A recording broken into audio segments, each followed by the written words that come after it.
बाबा आज येताना बासुंदी घेऊन या ना. अगं कालच आपण आईचा वाढदिवस होता म्हणून आणली होती ना.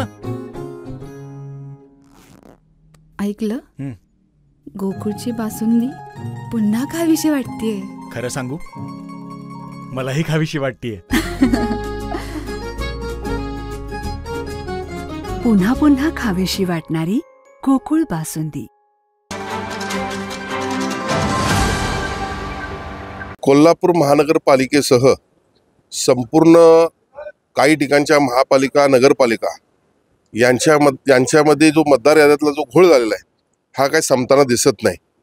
कोल्हापूर महापालिकेच्या 20 वॉर्डामध्ये तब्बल 4,000 4,500 असे मतदार एका वॉर्डातून दुसऱ्या वॉर्डात गेल्याचं आपल्याला निदर्शनास आलेलं आहे. शिवसेनेच्या सर्वच इच्छुक उमेदवारांच्या माध्यमातून आम्हाला अनेक तक्रारी प्राप्त झाल्या आणि त्यामुळे शिवसेनेच्या वतीनं आज प्रशासक कोल्हापूर महापालिका यांना आज निवेदन देण्यात आलेलं आहे.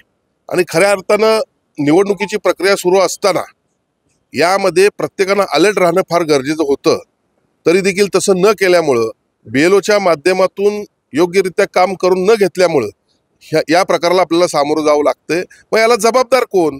तर जे कोणी विभागीय अधिकारी असतील आणि त्याचबरोबर त्यांच्यावरती कंट्रोल असणारे मग ॲडिशनल कमिशनर असतील आणि इतर कोणी उपायुक्त असतील, तर या लोकांना मी या ठिकाणी स्पष्टपणे आदेश दिलेले आहेत.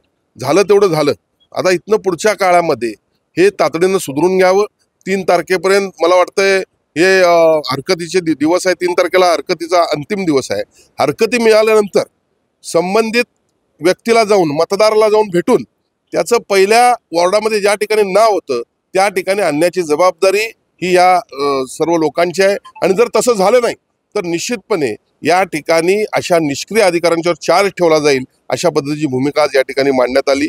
प्रशासकांनी या ठिकाणी पूर्णपणे लक्ष दिलेलं आपल्याला दिसतंय आणि त्यांच्या माध्यमातून ही मतदार यादी पहिली जशी होती तशी चोखपणे या ठिकाणी करण्याचा त्यांचा प्रयत्न आहे आणि ती व्हावी अशी आमची अपेक्षा आहे.